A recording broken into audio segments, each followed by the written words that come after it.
A couple months ago, well, many months ago, my brother went to Japan, specifically Hokkaido. And whilst he was there, I asked him to get me a couple photos that I could use as references or inspiration in my Pokémon art. Specifically, I asked him for a picture of a vending machine in the snow. And he did not disappoint. First, I began with texturing the immediate foreground. Since the depth of this image pretty much entirely relied on it, I spent a long while doing it. In fact, I probably spent longer on the ground than any other bit of this piece, which definitely ensured there is depth to the finished product, but I probably didn't need to spend such a long time just texturing the ground. I'd never really drawn too much snow before this piece, and so I was curious to see how difficult or easy it would be to draw snow. And this piece actually helped me realize something, that pretty much all texturing follows the same principles, that you're meant to draw what you see, not what it is.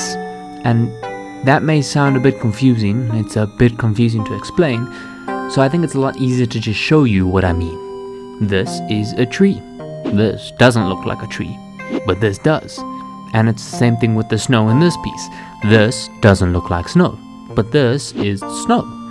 Something I find that helps me a lot is to literally just keep in mind whatever it is I am drawing in my mind as I am drawing it. That may sound like a no-brainer to a lot of you, but for whatever reason I had to learn to do this. Like, while I was drawing this snow, I actively kept in mind that I was drawing snow. And saying this out loud, it feels like it makes absolutely no sense. For whatever reason, it helps me produce something that looks closer to what I want it to look like, if that makes sense. Especially in semi-realism. Here I was getting started on the vending machine itself, and a little bit of the background, but it was mostly shrouded in darkness, so I just did some very simple shapes, and I'll let our minds fill in the rest.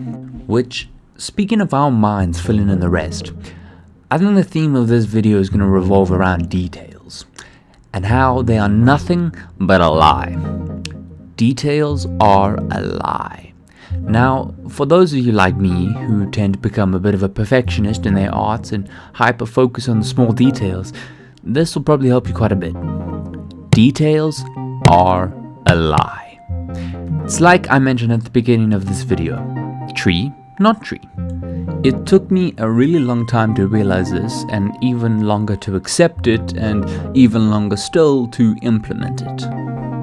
But I think it's super important for artists to come to this realization, and that is that most things in an art piece are not as intricate or detailed as you first think. You may look, for example, at my latest Avatar: The Last Airbender drawing and think, wow, nice clouds. Or at least I hope you do. But in truth, this is what those clouds actually look like up close. But no one, or at least most people, are not looking that close at an art piece.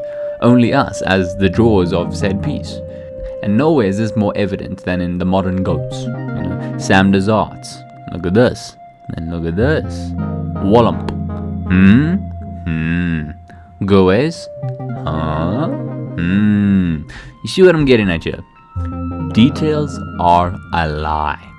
Our minds are filling in the gaps and making illustrations feel more finished than they actually are. And trust me when I say this, it's not an easy thing to understand, and it's way more difficult to execute. For starters, it's important to learn how and where to strategically omit details. And that's difficult, especially whilst in the process of drawing. We have the privilege of hindsight, but the thing about hindsight is that it's only useful in hindsight. As such, you kind of have to learn and actually teach yourself how to purposefully leave out details, which I struggle with a lot. Especially because a lot of my art that isn't Pokémon is inspired by League of Legends splash art, which is super detailed. But it's important to remember that those artists literally spend months on those pieces. And still there are aspects to them where details are strategically omitted. Really just keep in mind that the most detailed parts of an illustration should always be the focal point. I think that's a good starting point. It's because of this that I try not to zoom in as much as possible. You can so easily get caught up in that trap of zooming in and thinking things look weird because you're looking at them up close, but in reality, they look fine. In fact, they probably look better. Over-rendering is a thing, and it's a thing that in most cases I think you'd want to avoid. Now, of course, everybody does have their own style, and some people may prefer a hyper-detailed style. I would say that my art style is in fact quite a detailed-heavy one, but I think over-rendering can actually negatively affect the development of your style. I've recently been trying to change up my art style a bit and go in a slightly more stylized direction. And in order to do that, I've been looking towards what I would genuinely consider the master of omitting details, and that is Studio Ghibli. Studio Ghibli obviously has a very stylized approach to their background work. It's distinct, it's unique, and at the same time it's so incredibly realistic in its exaggeration. It's this perfect balance that is so difficult to comprehend. It's such a unique and incredible style that captures the essence of real life in such a stylized manner that just feels so absorbing. They somehow bring out the best parts of real life in such a realistic yet stylized way. I think the perfect example of how details are a lie is in hair. No artist in the history of artists who spent less than a month on a painting has ever drawn every strand of hair, which is particularly relevant to what you see me drawing now, the Growlithe, who is obviously quite a bit furry.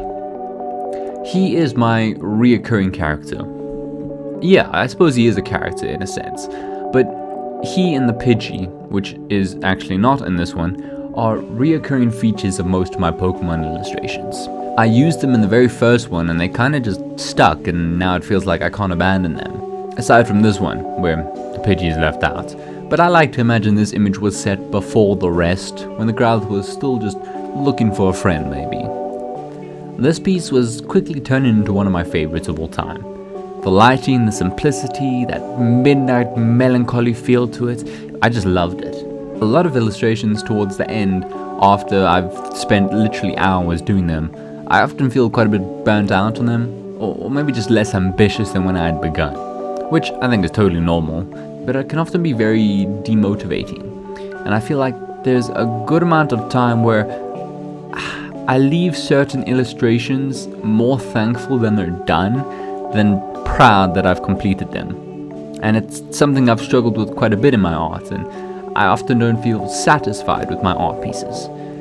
I think all artists go through that, and I think artists are particularly difficult on themselves, and it's just a part of the process of coming to realize what it is about an art piece that makes you personally feel satisfied with it. When I start an art piece, I always go in with a particular vibe that I want it to give off. You know, like somber, peaceful, warm, cold, whatever it might be.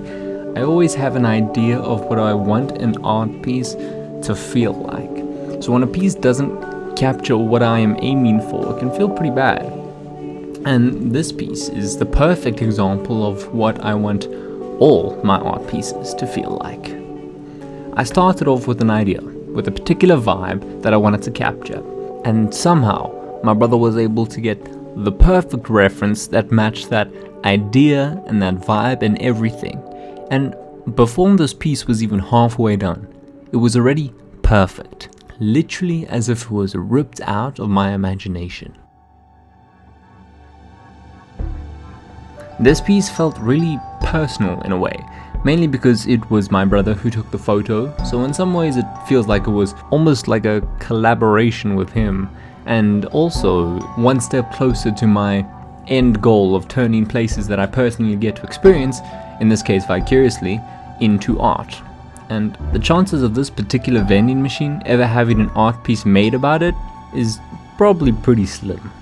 And I like that. I like knowing that I was able to take something so simple and so mundane and just make it a little bit more interesting.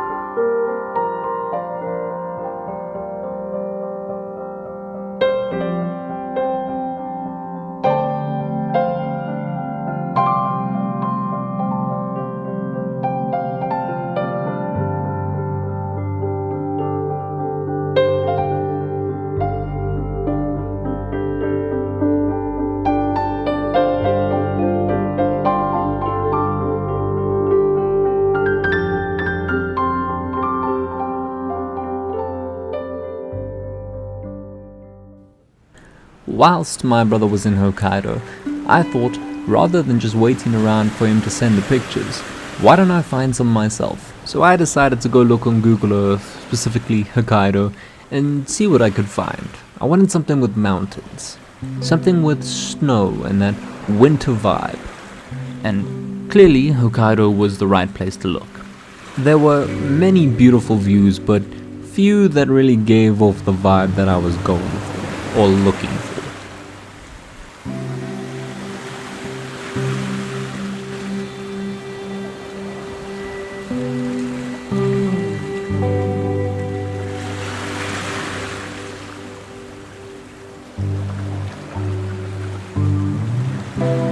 Eventually I found these lakes, and they were stunning. I immediately decided I wanted to draw something revolving around these lakes. Now all that was left was to find a reference that roughly fit what I had going on in my head.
And so we begin.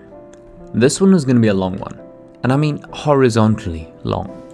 You've seen the reference, so you can imagine this one is fairly simple. It's just the lakes and mountains and eventually a Pokémon. Stuff like large bodies of water are actually super easy to draw. You just lay down the base colors and blend. I like to use a soft eraser to blend out the edges, and then a dedicated smush tool, a blending tool, and of course a pen pressure opacity brush. And then keep in mind that when drawing reflections, the reflections will always be darker than whatever it is that it is reflecting. So like these mountains, right? Right now they're just one color, they're blue, but as you can see, the reflection is a far darker blue. It's simple, but it's really effective at making reflections just a little bit more realistic. Just gotta make them a little bit darker, or a lot bit darker actually. Something I noticed about large bodies of water when viewed from above is that they tend to have like these meandering, glossy or shining streaks, like these pockets of shiny and calm water. These things, whatever these things are, seem to be a feature of large bodies of water. Actually, let me Google it. They're called surface slicks, and according to the National Oceanic and Atmospheric Administration, it is when the accumulation of materials suppresses small ripples on the surface of the water, leading to the smooth appearance of slicks compared to the surrounding waters. From an artist's perspective, I would explain it like ribbon-like shapes in the water that are a bit shinier and not really blended in with the surrounding waters, which I found are actually really useful when drawing large bodies of water because they can act like depth cues, like spatial cues, and when they recede into the horizon they create a sense of depth and distance.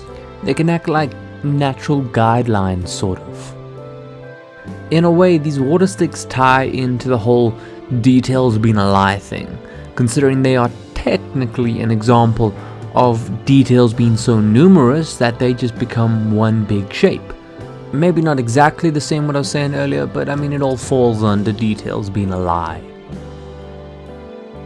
The important thing about this piece was to nail the size of the lake.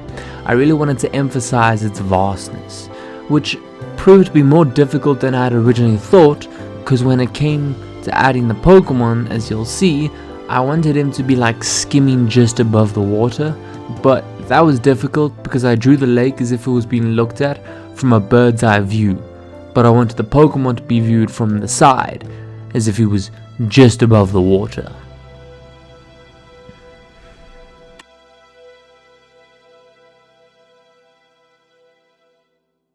The main issue right now of this piece is that it lacks any semblance of the winter theme that I was going for. I somehow wanted to make it look as if this lake was cold, but how exactly does one make a lake look cold? I don't know. I didn't want to draw it frozen, so I tried my best to make it just look cold by trying to make the water look as calm as possible. I don't know if it's just me, but I seem to associate still water with colder water. Here I began to draw more surface slicks, and here is when I realized what I was saying earlier about how useful surface slicks are to add depth and perspective to a large body of water. And I realized I could use them to fix the bird eye view problem by using perspective to bring the viewer closer to the water. See, surface slicks are formed by the accumulation of large numbers of tiny organisms, which are too small to see up close, and as such, not depicting the surface slicks in the foreground and only showing them in the distance, it positions the viewer closer to the water, and as the water stretches into the distance, the organisms become visible in their masses in the form of these surface slicks. You don't need to know all of this, just know that you can use surface slicks to create perspective, depth, and to showcase the size of a body of water.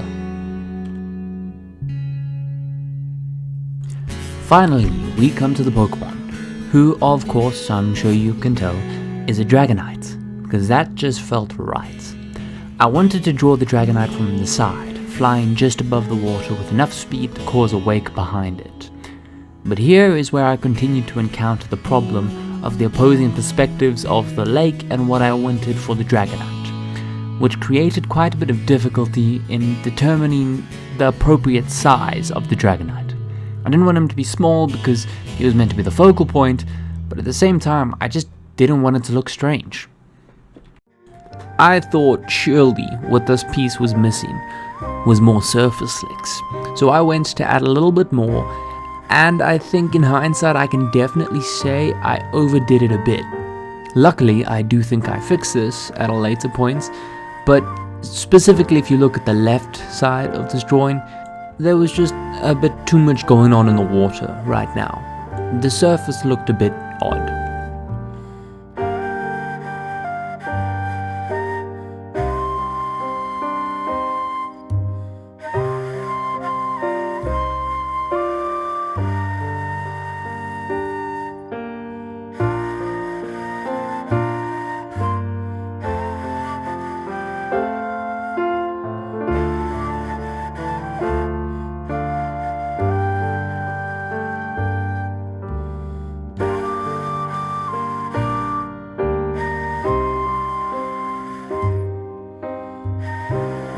Here, I began to add some snow to the mountains in the background.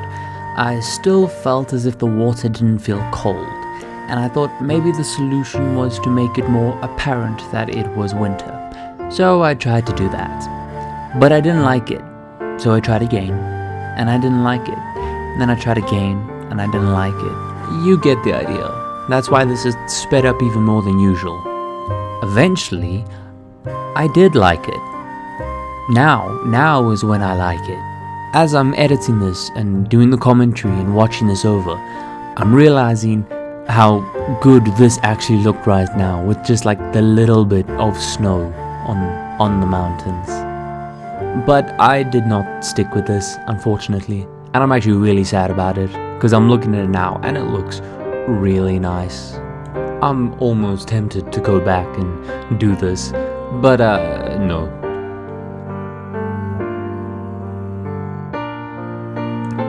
I continued with the Dragonite for a bit, while still debating whether or not I wanted the snow on the mountains, which, man, I wish I did, but I didn't. So continuing on with the Dragonite, I wanted to get the right pose and the right angle, which took a minute, but in the end I think I got something that I'm pretty happy with, that side view of him just skimming the water that I was going for. I really wanted to emphasize the Dragonite's cuteness and his jovial nature, but also his power and his speed, which in the end I actually think I did fairly well. I'm quite happy with that. But otherwise, I don't have much more to say, so...